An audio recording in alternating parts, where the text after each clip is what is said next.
Hey FreightWaves fans and friends, welcome back to another edition of FreightWaves Now. And you know why it's called FreightWaves Now? Because it's about what's happening right now across the nation and in your neck of the woods when it comes to all things logistics. And we're gonna first start off with an overview of some weather with Nick Austin. What do we got going on today? Chad, we have some very exciting weather happening.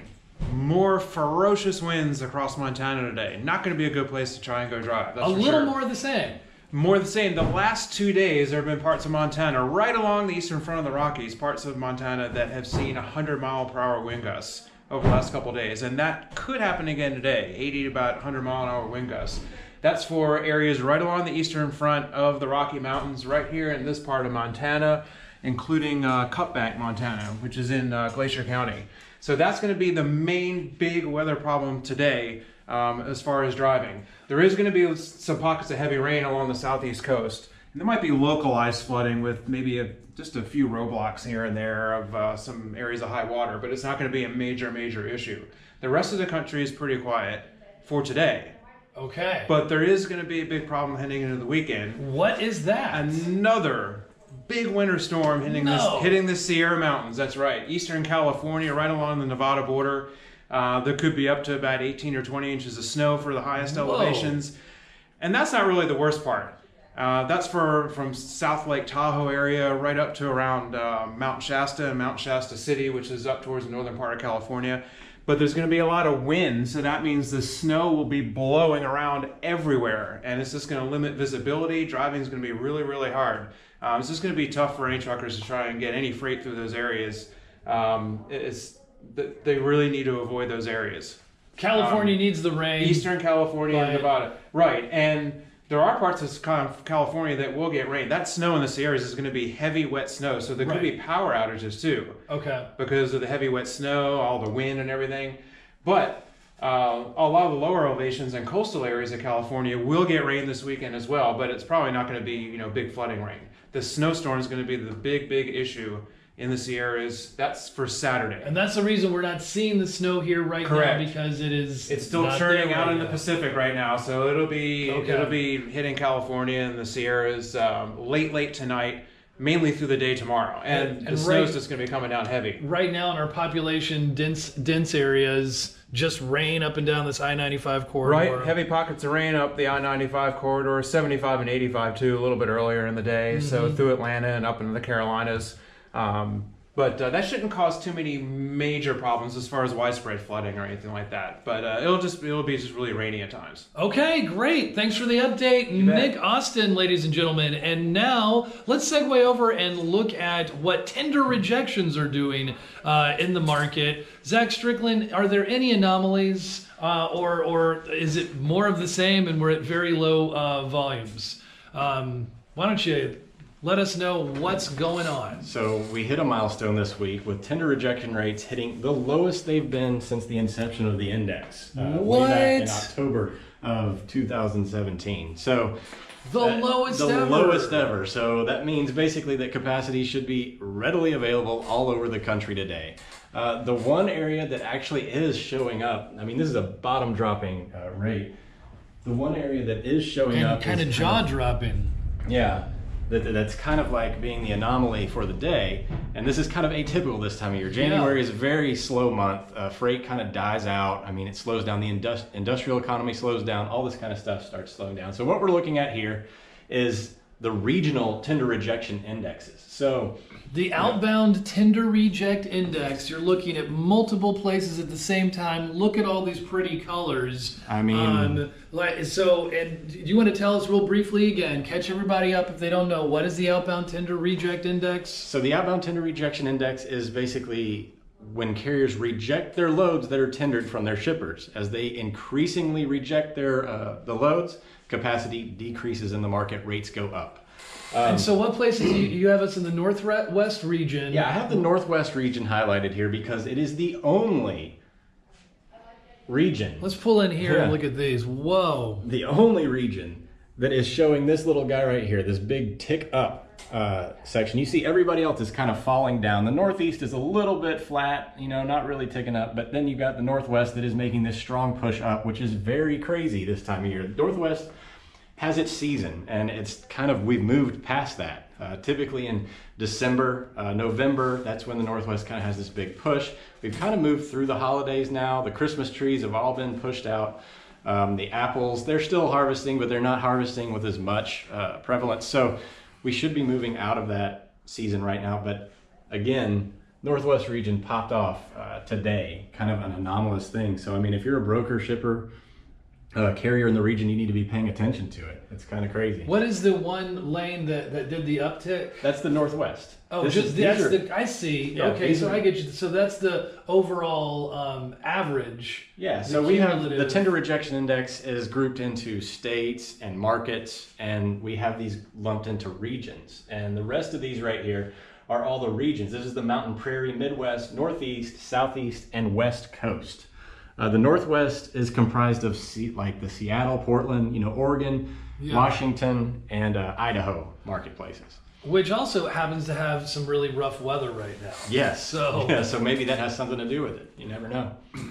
We don't know. Thank you, Zach Strickland, Sultan of Sonar, for bringing us a little bit of an anomaly in what's going on with the outbound tender reject today. Welcome back to FreightWaves Now, where we've talked about tender rejections and the weather. We're going to get a little more granular with you now, and we're going to talk about the head haul index, as well as a little bit about precision railroading. So, Daniel Pickett, could you please tell us what is going on with the head haul index, and why is it important? Yeah, so head haul traditionally has been really important for your transportation industry participants, because it tends to tell you what markets are having more loads than trucks and what markets are kind of consumer markets where there's lots of deliveries but not a lot of outbound freight. That'd be your backhaul. And so over here on the right, you'll see the head haul index. Okay. And very, very useful. And it kind of shows what you expect where, you know, truckers tell you don't go to Miami, don't go to the Northeast, and don't go to the Northwest because you're not going to get a load out or you know, get a very good paying load if you're going there because you're probably deadheading back. You're not going to have a good backhaul. So we had two people come to our office this week that kind of introduced us to some new uses for head haul. Interesting. One was a local government that wanted to kind of talk about why their city, their state was worth investing in and maybe, you know, building some new warehousing, some new manufacturing facilities. And head haul is a great use of that because it tells you, you know, if you are in a traditional backhaul market, you're going to have lower transportation costs out simply because there are a lot of trucks winding up empty, looking for their next load, figuring out what direction should I deadhead in. Makes sense. Couple that with, here we've got the warehouse rent, kind of you're asking per square foot for warehouse space in those same trucking markets. And so pull up into this. Yeah, so we had a discussion in our office, about pull up into it if you could, Josh. About where would you find the intersection of low rent and low transportation costs. And interesting. So exactly. what is the blue? So blue tells so your blue is going to be a fairly expensive rent. Not shocking that near DC you're going to see expensive warehouse rent. And that's kind of traditional major urban metros, your dense markets. But that sweet spot of an intersection between low transportation costs because of the market being a traditional backhaul and low rent. So some that popped out, kind of that central Texas region around Lubbock, around Abilene, both a lot of backhaul going on there. So negative head haul values, and then fairly modest rent values as well, kind of in that $3 to $5 range. So there's a correlation between a head haul market and high rent. So generally speaking, and a backhaul market and low rent. Generally, that would be true, but not necessarily. But there are anomalies and like Miami. Exactly. Right. Miami is Miami very, very high rent. It's dense. It's urban. But also a traditional backhaul. Wow, that's interesting. So that's a new use. Similar along the same lines, we were talking to somebody from a state trucking association this week who's in our office. Very much similarly about how do we use the sonar data, and head haul index was one that really kind of struck a note with them on how do we communicate what changing conditions are to our members. So Fantastic. And how are we connecting this into railroads? So one other piece of data I wanted to bring up. There's been a lot of talk, and everybody who kind of hits me on email and on social media keeps talking about, are we in a freight recession? Is a freight recession starting? And Zach brought up that the tender rejection did set a new low.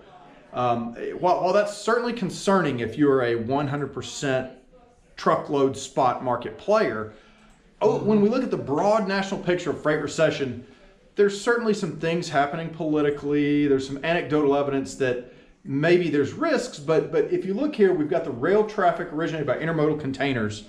The major Class 1 railroads report this on a weekly basis. The RTOIC. The RTOIC, the rail index. traffic originated by intermodal containers. And 2018 was a really strong year for total intermodal traffic on the railroads. We've got data going way back. Sure, yeah. The railroad's been recording this for decades. And 2018, really a banner year for total number of containers moved. We haven't seen that slowdown yet that you saw here in intermodal in 15. If you go back to 2008 to 2009 was a really, really negative move in terms of... we do seem to see a trough right now. Yeah, what you're really seeing there is the Christmas and New Year's, because this data is reported on a week lag. So you're still seeing end of the year right there. This same period that you would see here and here and here. So rumors of the strong economy demise have been much exaggerated? I would say so. I would say really? So in terms Based of upon this? people expecting a freight recession. We're not seeing a slowdown in volume on the railroads, or really even in our own outbound tender volume. Total volume not declining. Certainly the supply-demand balance and what that means for spot rates in full truckload, there's less pressure there, but total volume seems to still be pretty healthy. Okay, so we're back now after having just talked to Daniel Pickett, Chief Data Scientist, about intermodal containers and how volumes are really, very, very similar. They're high, but there's a relationship between them and precision railroading. And here to talk to us about that is one of our analysts and writers, John Paul Hampstead, better known as JP. JP, tell us about it. Yeah, so one of the interesting things about the way that intermodal volumes on the railroads have evolved is that they kind of started off as a cost savings against trucking.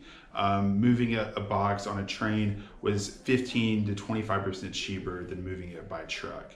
Now, last year, that wasn't really the reason why volumes grew so much. It was more of a capacity hedge. Right. Trucking was so tight that people, that had to get their goods into their distribution center networks chose to put them on trains instead of trucks. They were worried about being able to get a truck. And the railroads were able to raise prices in response to that, which kind of cuts down on the cost savings. And capacity was super tight for them too, right? I mean, super tight. Yeah, All they year were long, full. They were full. There were major delays in Chicago and Memphis and other large intermodal rail markets. But one of the other trends in railroads that happened in 2018 that I think is really important and has big implications for intermodal volumes is the turn toward precision scheduled railroading. Right. First at CSX, Norfolk Southern, but also Union Pacific. And this week, some of the marketing executives at Union Pacific tried to say that, even as we are cutting assets and changing schedules, we're really improving service. But look at this chart. Yeah, what do we have here? So this shows you the average velocity of a Union Pacific train for many years. The important year here is the black line with the dots on it. That's 2018 year to date. And you can see that their trains are the slowest they've been in 5 years. This dark gray line is actually 2014.